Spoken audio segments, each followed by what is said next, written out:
New Zealand company saveBOARD, which has a factory in Te Rapa in Hamilton, is about to sign a third Australian state to run a facility turning packaging waste into high-performance building material. saveBOARD CEO Paul Charteris owns the Asia-Pacific rights to a patented process whereby products as diverse as Tetra Paks, coffee cups, soft plastic and even cancelled instant Kiwi tickets are made into a jib board-like product.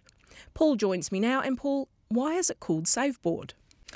So the reason I called it saveBOARD is around saving the environment. So I felt really strongly about that, and I wanted some link to the actual what we actually do. So it's very simple around save, planet, environment, and board being what we actually do. So tell us what goes into the boards. So what goes into the board is we put a mixture of cartons, so things like you might commonly refer to as Tetra Pak or something like your oat milk, your UHT milk. All those things go into the board along with soft plastics from your New Zealand soft plastics recycling scheme through to instant Kiwi tickets right now. So we've got instant Kiwis part of the actual board. So it's a composite. I mean, the beauty of your business, or the kind of the tricky part perhaps, is that all these things come from different supply points and there's different volumes and so forth. How do you match that with demand? So it's a good question. So we have to match the supply and demand very carefully because we only have a limited storage at our site. So initially we started with like 3 clients. So we wanted to get into the market. Now we've got 20 clients. So we know that every week that each of these clients provide a certain volume of feedstock, and that's matched to what we're actually selling. So as we grow, we actually bring on more clients. So we've got other clients who are waiting for us to, as we expand, to actually bring them on as sort of secondary feedstock. Interesting. So different kinds of plastics and other materials that can go into your boards? Yes. So each client's different, but ultimately they're similar. So for example, Fonterra gives us cartons, and Fruitcore, who make juice, also put their juice in cartons. So they're actually the same product, but actually 2 different companies, for example.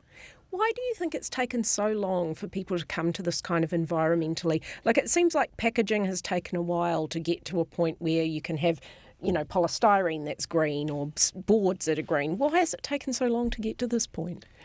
I think doing something similar to us it's not necessarily easy. Manufacturing something from a virgin product, if you're making plasterboard, you dig it out of the gypsum out of the ground and you make it into a slurry and you make plasterboard.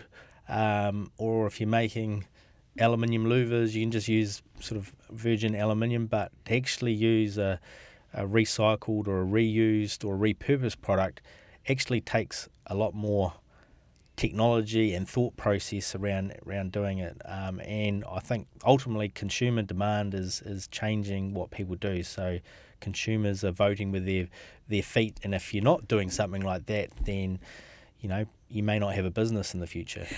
So a lot of your clients are corporates. Yes. What are they after?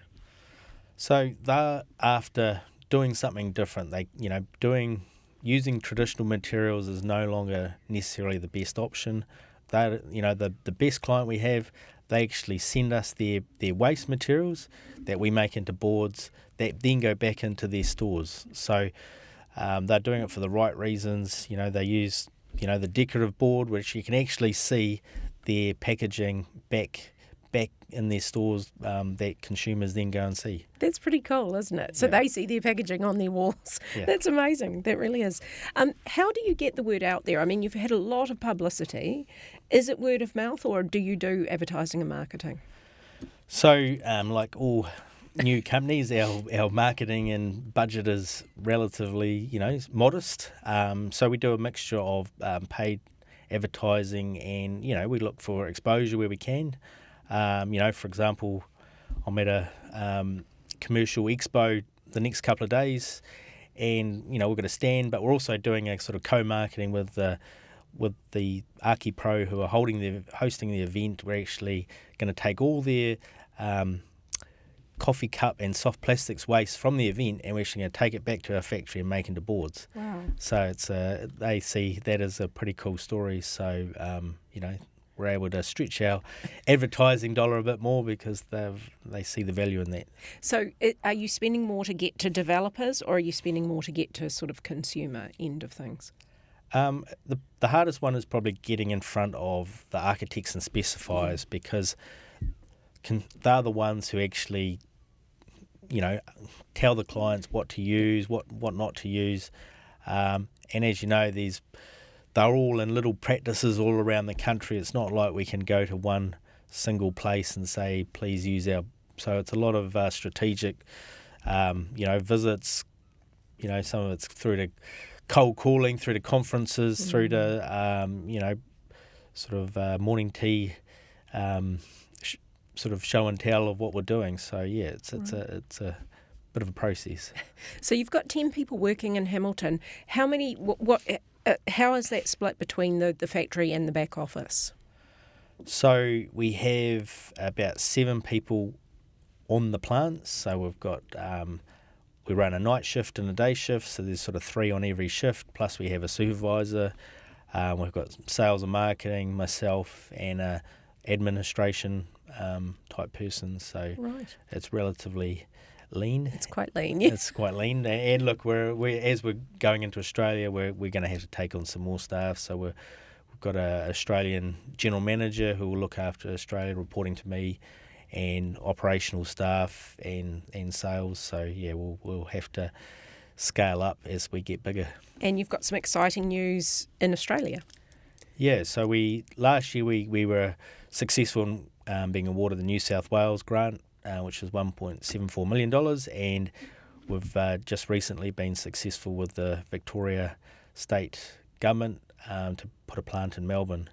And if this does happen, you can use this as that we've just found out that we've been successful with the Queensland Government, and we've been awarded $1.8 million from the Queensland Government, which has just been released. That's amazing. That's really great. And just finally, what's the future? In 5 years' time, what could you say about the company, do you think? Look, I'd love to... Well, in the short term, we will have 4 plants in New Zealand and Australia between the two. I'd love to have grown the business to another couple of plants in some Asian countries. And the bit that I want to measure is the volume of waste that we divert. I've got this, I guess a goal of mine is to get to 1 million tonnes of waste so that's sort of my own personal goal of trying to get to that point that I've diverted 1 million tonnes. So we shall see. Yeah. Thank you very much for talking to the NBR. Thanks for having me.